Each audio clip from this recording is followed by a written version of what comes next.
आदाब नाजरीन, आप देख रहे हैं INN न्यूज़। मैं हूं शौकत अली सूफी। पेश है आज दिन भर की कुछ अहम खबरें।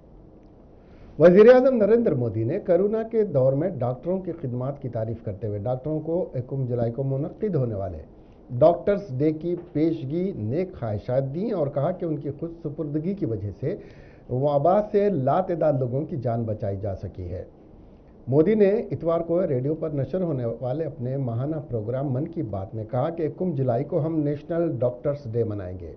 ये दिन मुल्क के अजीम डॉक्टर और स्टेट्समैन डॉक्टर BC राय के यौम पैदाइश को वक्फ है। कोरोना के दौर में डॉक्टर्स की खिदमत के हम सब शुक्रगुजार हैं। हमारे डॉक्टरों ने अपनी जान की परवाह न करते हुए हमारी खिदमत की, इसलिए इस बार नेशनल डॉक्टर्स डे मज़ीद ख़ास हो जाता है।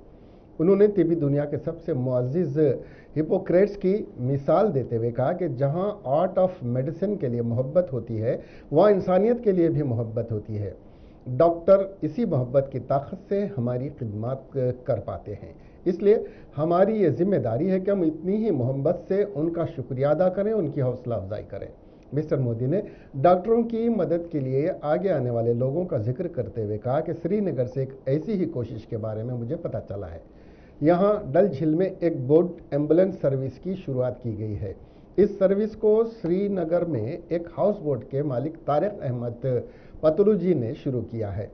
उन्होंने खुद भी कोविड-19 से जंग लड़ी है और इसी ने उन्हें एम्बुलेंस सर्विस शुरू करने की तरगीब दी।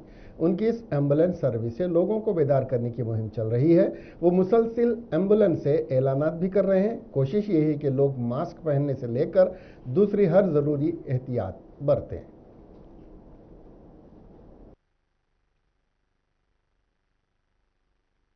देशवासियों, अब से कुछ दिनों बाद 1 जुलाई को हम नेशनल डॉक्टर्स डे मनाएंगे। ये दिन देश के महान चिकित्सक और स्टेट्समैन डॉक्टर BC राय की जन्म जयंती को समर्पित है। कोरोना काल में डॉक्टर्स के योगदान के हम सब आभारी हैं। हमारे डॉक्टर्स ने अपनी जान की परवाह न करते हुए हमारी सेवा की है। इसलिए इस बार नेशनल डॉक्टर्स डे और भी खास हो जाता है। साथियों, मेडिसिन की दुनिया के सबसे सम्मानित लोगों में से एक हिपोक्रेट्स ने कहा था, wherever the art of medicine is loved, there is also a love of humanity. यानी जहां आर्ट ऑफ मेडिसिन के लिए प्रेम होता है, वहां मानवता के लिए भी प्रेम होता है। डॉक्टर्स इसी प्रेम की शक्ति से ही हमारी सेवा कर पाते हैं। इसलिए हमारा ये दायित्व है कि हम उतने ही प्रेम से उनका धन्यवाद करें, उनका हौसला बढ़ाएं। वैसे हमारे देश में कई लोग ऐसे भी हैं जो डॉक्टर्स की मदद के लिए आगे बढ़कर काम करते हैं। श्रीनगर से एक ऐसे ही प्रयास के बारे में मुझे पता चला। यहाँ डल झील में एक बोट एम्बुलेंस सर्विस की शुरुआत की गई। इस सेवा को श्रीनगर के तारिक अहमद पटलू जी ने शुरू किया, जो एक हाउस बोट ओनर है। उन्होंने खुद भी कोविड-19 से जंग लड़ी है और इसी से उन्हें एम्बुलेंस सर्विस शुरू करने के लिए प्रेरित किया। उनकी इस एम्बुलेंस से लोगों को जागरूक करने का अभियान भी चल रहा है। वो लगातार एम्बुलेंस से अनाउंसमेंट भी कर रहे हैं। चीफ मिनिस्टर के चंद्रशेखर राव ने सियासी जमातों पर वाजे किया कि वह दलितों को बाख्तियार बनाने की स्कीम के जरिए शफाफ पॉलिसी पर अमल करें। मुनासिब फंड्स अलाट करने की यकीन दहानी करवाते उन्होंने सियासी जमातों से ख्वाहिश की कि वो सियासी खतूत से बालातर होकर इज्तिमाई कदम उठाने की जिम्मेदारी अदा करें। वज़ीर आला ने दलितों को बाख्तियार बनाने के सिलसिले में उनके कैंप ऑफिस प्रगति भवन में तलब करदा कुल जमाती इजलास में कहा कि हुकूमत का समाज को आगे बढ़ाने के सिलसिले में अहम रोल होता है। वज़ीर आला के चंद्रशेखर राव की क़ियादत में प्रगति भवन में दलितों की तरक्की और CM इम्प्रूवमेंट स्कीम को रोब अमल लाने और फंड्स जारी करने और दीगर मसाइल के सिलसिले में कुल जमाती इजलास मुनक्किद हुआ, जो शाम तक जारी रहने की तवक्को थी। कुल जमाती इजलास से BJP ने बाइकाट किया, जबकि कांग्रेस से CLP कायद भट्टी विक्रमार्का, CPI से चाडा वेंकट रेड्डी के अलावा CPM और मजलिस के नुमाइंदे दलित अराकीन पार्लियामेंट, अराकीन असेंबली ने शिरकत की। प्रगति भवन के अतराफ और अकनाफ में सख्त सिक्योरिटी इंतजाम देखे गए। वजीर अफजाइश मवेशियान तलसानी श्रीनिवास यादव ने अमीरपेट और सनत नगर डिवीज़न का दौरा करते हुए मुख्तलिफ तरक्याती कामों का संग बुनियाद रखा। इस मौके पर वजीर ने अमीरपेट डिवीज़न लीला नगर में 38 लाख रुपए की लागत से एक कम्युनिटी हॉल का इफ्तिताह अंजाम दिया। इसके अलावा बालकमपेट में 22 लाख रुपए की लागत से R&BSE ऑफिस के करीब स्ट्रीट वेंडिंग जोन के कामों का आगाज अमल में लाया। सनत नगर इंडस्ट्रियल एरिया के करीब 26 लाख रुपए की लागत से स्ट्रीट वेंडिंग जोन के काम भी शुरू किए गए।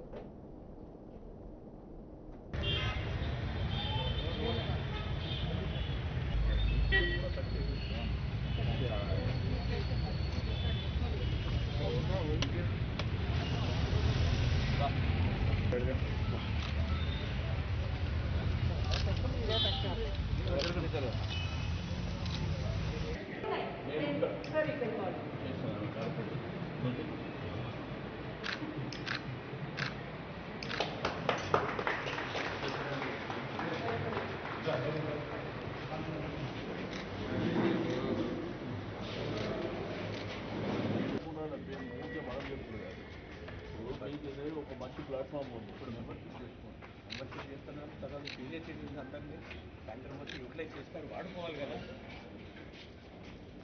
వాళ్ళు వచ్చిన కూడా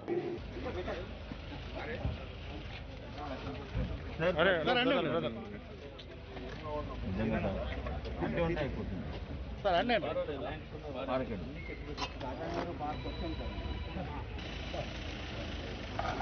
సార్ మీరు తిరగలండి సార్.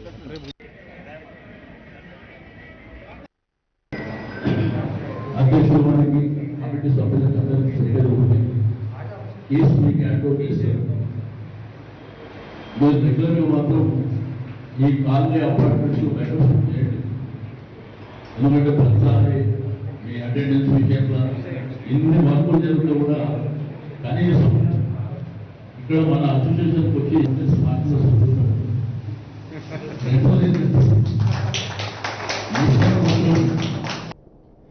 हुजूराबाद हल्के एलिंदा कुंटा मंडल के बीजेपी सदर N Ravi Yadav, general secretary T Jitendra Gaud और बीजेपी के 100 कारकुनों ने बीजेपी से इस्तीफा देकर टीआरएस में शमूलियत इख्तियार कर ली है। इस मौके पर वजीर खजाना हरीश राव पार्टी का खंडवा पहनाकर पार्टी में उनका इस्तकबाल किया। इस मौके पर तेलंगाना रियासती मनसूबा बंदी कमीशन के नायब सदर D विनोद कुमार, MLC पल्ला राजेश्वर रेड्डी, MLC संके रविशंकर और सीनियर कायदीन भी मौजूद थे। इस मौके पर वजीर हरीश राव ने खिताब करते हुए कहा कि अवामी फलाही स्कीमात को रूबामल लाते हुए रियासत तेलंगाना की अवाम के दिलों में जगह बनाने वाले पार्टी कारकर्दगी से मुतासिर होकर दीगर पार्टी कायदीन टीआरएस में शामिल हो रहे हैं। उन्होंने कहा रुकने कानून साज काउंसिल के साबिक काउंसिल गुत्ता सुखेंदर रेड्डी ने कहा कि आंध्र प्रदेश हुकूमत की जानिब से तामीर की जाने वाली रायलसीमा स्कीम से तेलंगाना के साथ गैर मुनसिफाना सलूक किया जा रहा है। साल 1956 से तेलंगाना से ताल्लुक़ रखने वाले कृष्णा के पानी की चोरी की जा रही है। ये इल्ज़ाम लगाया गया है कि YSSKR के दौरे हुकूमत में पातिरेड्डी पाडू से 55,000 क्यूसिक पानी की चोरी की गई और उस वक्त से ही एतराज़ किया जा रहा है। अब जगन मोहन रेड्डी भी कृष्णा नदी के पानी को लूटने के मकसद से काम कर रहे हैं। जी सुखेंदर रेड्डी ने जिले नलगुंडा में वाक़ उनकी रिहाइश जगह पर मीडिया से बात की। उन्होंने कहा कि रायलसीमा अतिपोटला स्कीम के तहत डैम से 800 फीट से पानी की तकसीम की बात कहने पर सख्त बरहमी का इजहार किया। ఇదే పద్ధతి కొనసాగితే భవిష్యత్తులో మన తెలంగాణకు ముఖ్యంగా దక్షిణ తెలంగాణకు మహబూబ్ నగర్ గాని నల్లగొండ గాని అదేవిధంగా ఖమ్మం గాని తీవ్రమైనటువంటి విఘాతం కలుగుతుంది. నదీ జలాల సమస్యలో ఏమైనా ప్రభుత్వం మీద కాకిగోల పెట్టడానికి చేసే ప్రయత్నం తప్ప మరొకటి లేదు. అందుకని ఇప్పటికైనా కేంద్ర ప్రభుత్వానికి బీజేపీ నాయకులకు చిత్తశుద్ధి ఉంటే ఉమ్మడి రాష్ట్రంలో ఉన్నటువంటి నదీ జలాల సమస్య కావచ్చు, ఆస్తుల పంపకం విషయం కావచ్చు, 2014 రాష్ట్ర విభజన చట్టంలో ఉన్నటువంటి పలు సమస్యలు పరిష్కారం చేయాలి. ఉత్తమ్ కుమార్ రెడ్డి గారు పోయి ఉత్తర కుమారుడు వచ్చాడు. ఆయన నేను ఇవాళ టీవీలో చూసినాను. తెలంగాణలో కాంగ్రెస్ అధికారంలో తేవడమే నా కార్యక్రమం. ఆయన ఈ రెండే कांग्रेस पार्टी ओहदे की आस में मायूस कैदीन को राजी करने के लिए में मसरूफ हो गई है। सीनियर कांग्रेस कैद मोहम्मद अली शब्बीर ने खुलासा किया है कि रेवंत रेड्डी टीपीसीसी के नए सदर की हैसियत से मुंतखब होने के तनाजुर में नाराज पार्टी कैदीन से बातचीत कर रहे हैं। उन्होंने कहा कि पार्टी से नाराज अदम इत्मीनान इजहार करने वाले कैदीन से हम बात कर रहे हैं और जल्द ही सूरत हाल में बेहतरी आएगी। उन्होंने शाइस्ता तौर पर टीपीसीसी के नए चीफ रेवंत रेड्डी से मुलाकात की। उन्होंने रहनुमाओं से मुतादिद उमूर पर तबादिल ख्याल किया। बाद अज़ां शब्बीर अली ने मीडिया से बात की। उन्होंने कहा कि कांग्रेस पार्टी का असल मकसद पार्टी को इख्तिदार में लाना है। उन्होंने तमाम कारकुनों से बतौर फौजी काम करने की कारकुनान से अपील की। रेवंत की क़ियादत को नौजवानों के ताकत की ज़रूरत है, मोहम्मद अली शब्बीर ने कहा।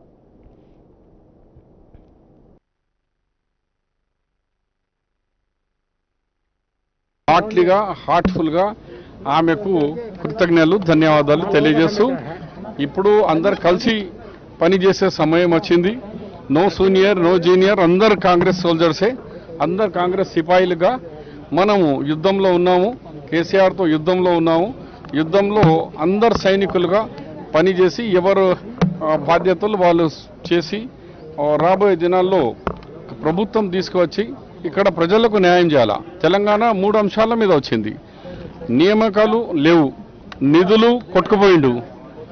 ఇవాళ 1 ఇయర్ అయిపోయింది, నిధుల్లో టెండర్ అయిపోయినాక ఇప్పుడు లేచి ఇవాళ అబ్జెక్షన్ చేస్తున్నారంటే ఇది అంతా మ్యాచ్ ఫిక్సింగ్ చేసుకున్నారు.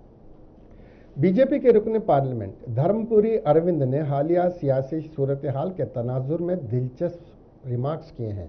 उन्होंने वाजे किया है कि केटी रामाराव इस जन्म में चीफ मिनिस्टर नहीं बन सकते। अरविंद ने इल्ज़ाम लगाया कि केटी रामाराव की इस ख्वाहिश को पूरा करने के लिए इटाला के खिलाफ साजिश रची गई है। उन्होंने कहा कि टीआरएस हुकूमत हुजूराबाद के ज़िमनी इंतखाबात के बाद टीआरएस ढेर हो जाएगी। उन्होंने कहा कि के चंद्रशेखर राव हुजूराबाद ज़िमनी इंतखाबात के लिए 300 करोड़ रुपए खर्च कर रहे हैं। अगर केसीआर हिम्मत है तो केटीआर को हुजूराबाद में मुकाबले के लिए मैदान में उतारें।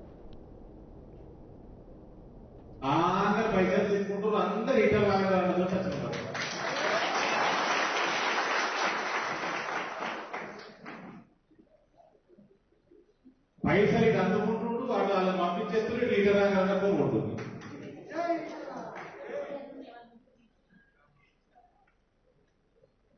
కేసీఆర్ కంటే పెద్ద బేవకూఫ్ని నేనైతే చూడలేదు రాజకీయాల్లో. పైసలు తీసుకోమని ఓటేస్తారా? టీఆర్ఎస్ పార్టీని ఓడబోదామని నిర్ణయం చేసుకున్నాడు. మనస్ఫూర్తిగా కేసీఆర్ కి బుద్ధి చెప్పాలి. ఎలక్షన్ గా ఈ అహంకారాన్ని దించాలని నిర్ణయం చేసుకున్నాడు. పైసలు తీసుకోమని నిర్ణయం మార్చుకుంటా. పైసలు ఓడొద్దా? నన్ను కొనుక్కుంటే నాకు కూడా పంపి నేను తీసుకుంటా పైసలు. వాళ్ళంతా తీసుకుంటా పైసలు, ప్రజల పైసలు. నేను నిజామాబాద్ చెప్పిన బస్తాలు చెప్పిన మా దగ్గర కార్పొరేటర్ ఇలా రేట్లు పైసలు తీసుకున్నాడు. తెల్లారి మళ్ళీ బీజేపీ వచ్చి నాకు చెప్పిండు. నాకు పోయిన దేశంలో కూడా ఆపద వచ్చింది. నేను అన్న పిల్లగాల మీద ఎంపీ చేయించుకోని చెప్పాను. साबिक रुकन पार्लियामेंट विवेक वेंकट स्वामी ने कहा कि कुल जमाती इजलास से इसलिए बाइकाट किया गया कि वजीर आला के चंद्रशेखर राव ने दलित कायद को वजीर आला के ओहदे पर फायज करने का वादा करते हुए उसे पूरा नहीं किया।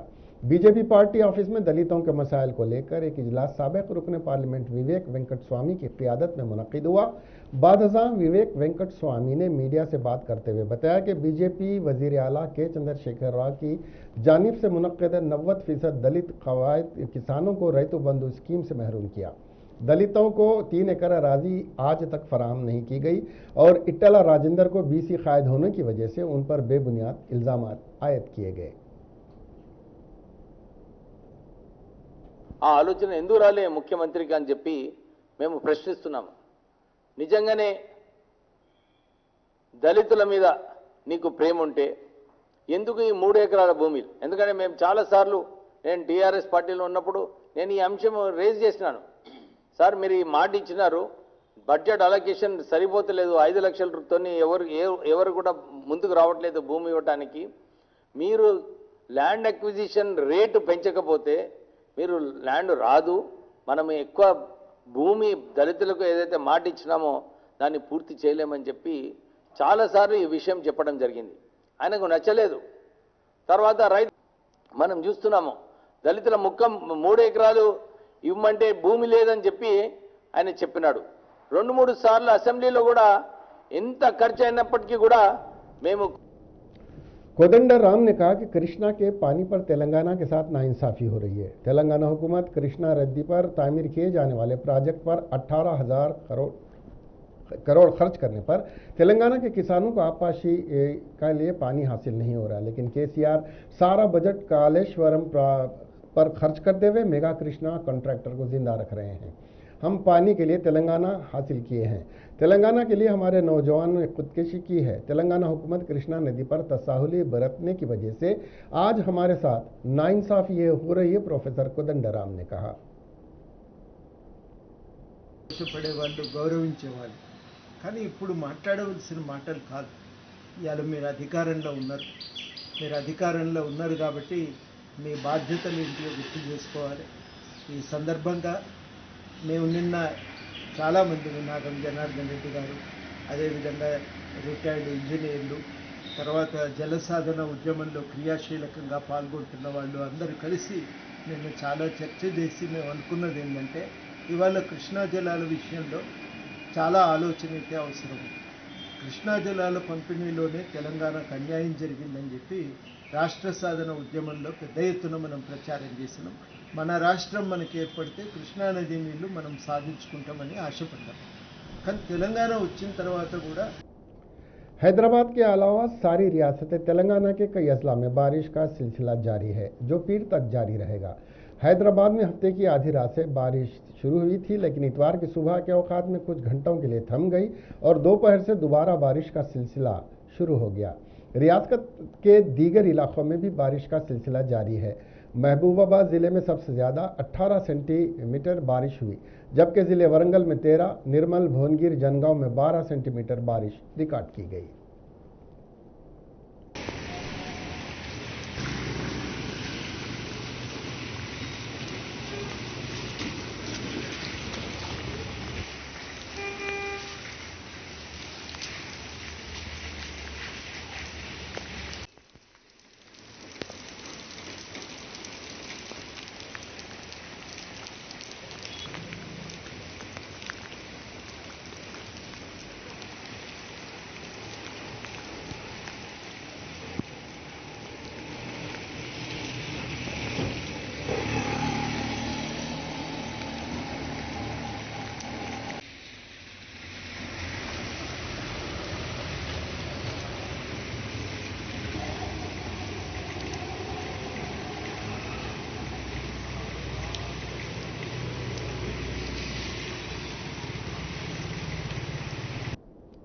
रुकन असेंबली टी जगारेड्डी को तेलंगाना प्रदेश कांग्रेस कमेटी का वर्किंग सदर नामजद करने पर सदर नशीन अक़लियती डिपार्टमेंट हैदराबाद कांग्रेस कमेटी समीर वलीउल्लाह ने गांधी भवन पहुंचकर जगारेड्डी को तहनीत पेश की। समीर वलीउल्लाह ने उम्मीद जाहिर की कि जगारेड्डी अपनी सलाहियतों को बरूए कार लाते हुए तेलंगाना में कांग्रेस पार्टी को खोया हुआ मुकाम दिलवाने में अहम रोल अदा करेंगे और असेंबली में कांग्रेस को मुतहर्रिक करते हुए अवामी मसाइल पर हुकूमत को अवामी कटहरे में लाते हुए अवामी मफादात का तहफ़्फ़ुज़ करेंगे। इसके अलावा समीर वलीउल्लाह ने रुकने पार्लियामेंट ए रेवंत रेड्डी को सदर तेलंगाना प्रदेश कांग्रेस कमेटी तकर्रुर करने का खैर मकदम करते हुए कहा कि रेवंत रेड्डी की हरकियाती क़ियादत पार्टी में मौजूद सुस्त रवि को ख़त्म करते हुए अपोजिशन का तामीरी रूल अदा करने की जिम्मेदारियों को बखूबी अंजाम देगी।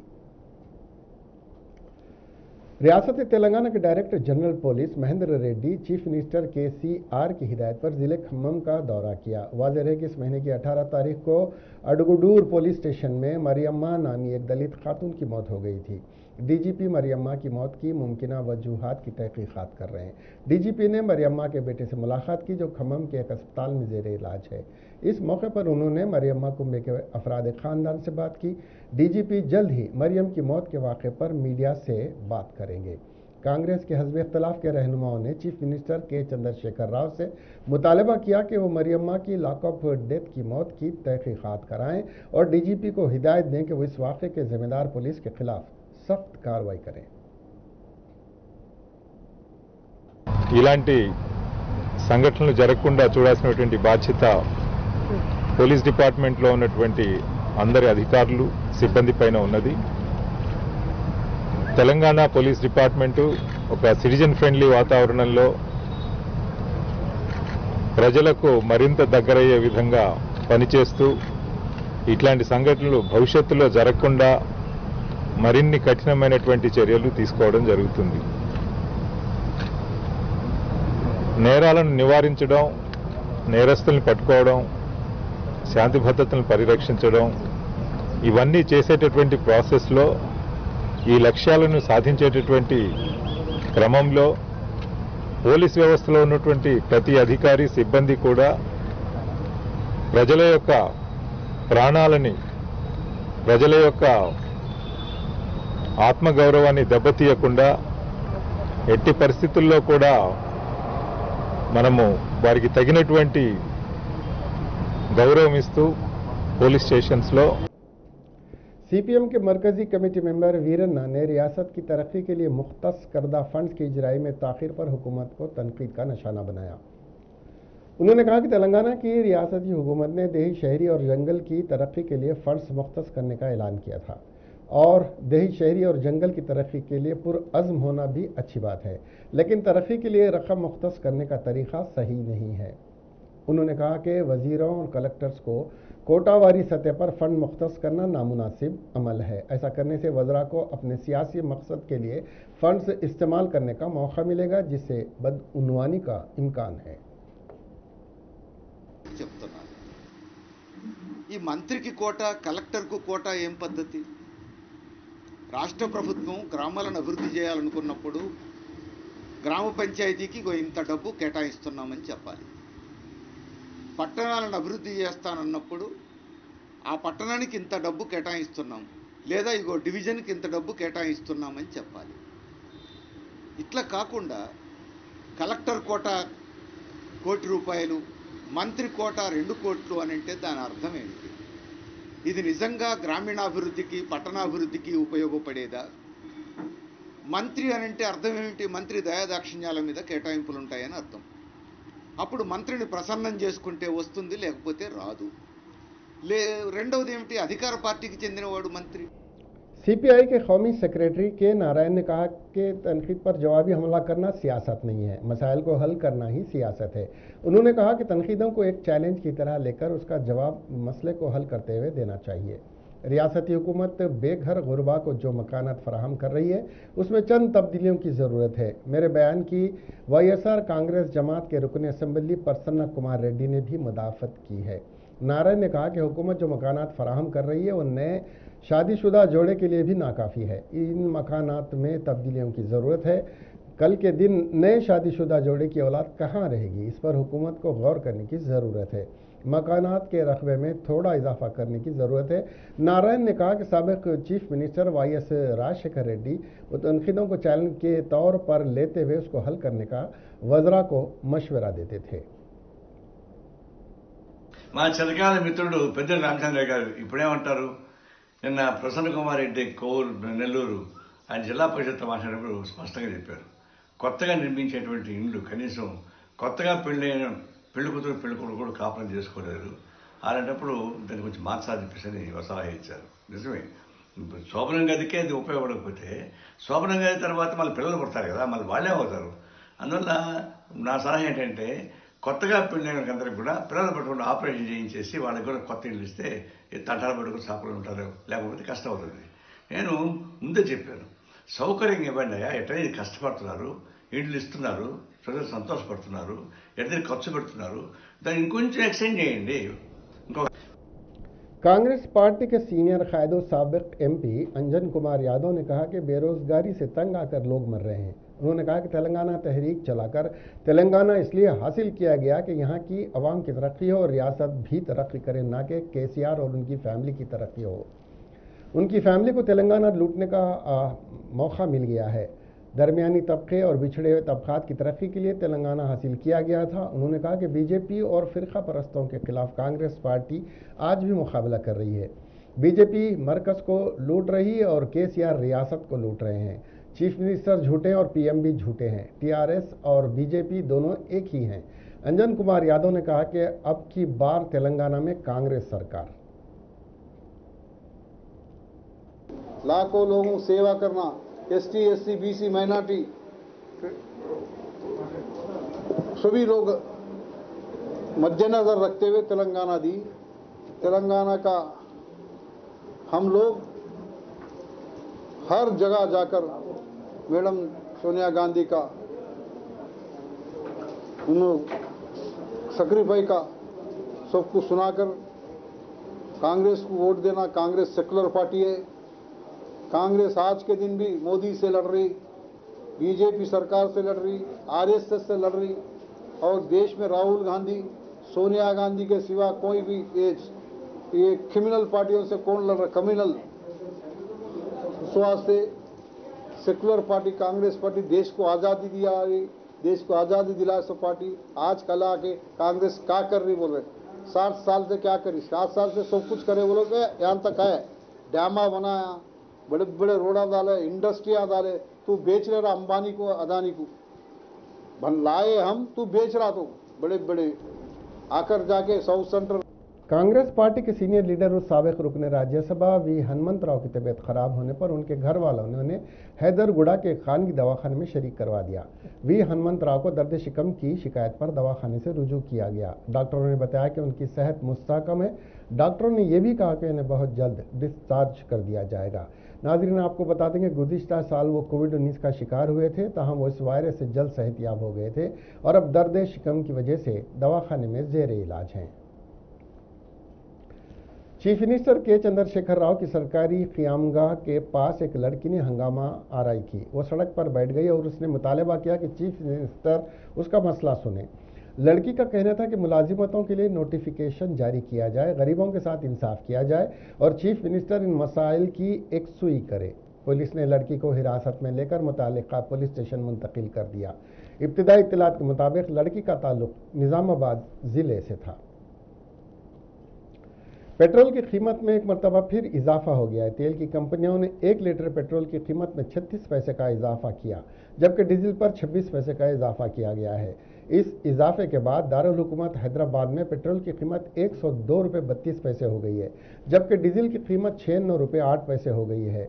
रोज़ बरोज़ पेट्रोलियम अशिया की कीमत में इजाफे पर आम आदमी ने तशवीश का इजहार करते हुए कहा है कि इस इजाफे ने उनकी कमर तोड़कर रख दी है। 4 मई से अब तक 55 दिनों के दौरान 31 मरतबे ये इजाफा हुआ है। मुल्क के कई शहरों में पेट्रोल की कीमत 100 रुपये फी लीटर से तजावुज़ कर गई है। बहुजन समाज पार्टी की सरबराह और साबिक चीफ मिनिस्टर उत्तर प्रदेश मायावती ने आज वाज़ेह किया है कि उत्तर प्रदेश के असेंबली इंतखाबात में उनकी पार्टी किसी भी जमात से इत्तेहाद नहीं करेगी। जिस तरह की मीडिया की बाज़ कोशों से इत्तला दी जा रही थी कि उत्तर प्रदेश इंतखाबात में बीएसपी AIMIM के साथ इत्तेहाद करने वाली है। मायावती ने ट्विटर पर एक पोस्ट जारी करते हुए मीडिया को बताया कि इन इत्तलात में कोई सच्चाई नहीं है, ये इत्तलात गलत हैं।